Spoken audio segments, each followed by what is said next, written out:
దేవుని పరిశుద్ధ నామమునకు వందనాలు చెల్లిస్తూ ఉన్నాను. Greetings to all in Jesus name. మన జీవితంలో చాలా విషయాల కొరకు మనం చాలా తొందరపాటు కలిగి ఉంటాము. చాలా వర్రీ అయిపోతూ ఉంటాము. చాలా యాంగ్జైటీ ఫీల్ అవుతూ ఉంటాము.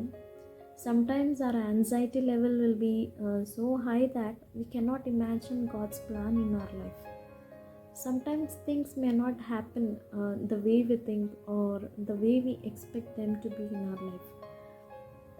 లేఖనాల్లో చూసినట్లయితే ఐజియా చాప్టర్ 55 8-9 వర్సెస్లో చూస్తే ఈ విధంగా ఉంటుంది.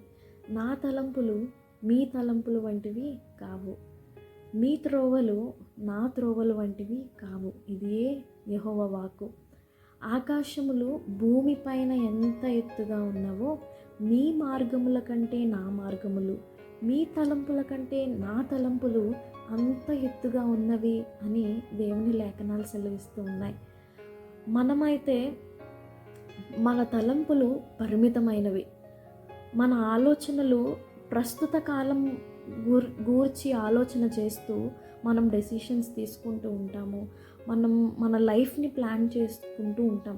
కానీ మనము దేవుని ఆలోచన మీద ఆధారపడినట్లయితే, దేవుని త్రోవల గుండా మనం నడిచినట్లయితే దేవుడు అద్భుతంగా మనల్ని నడిపించబోతూ ఉన్నాడు.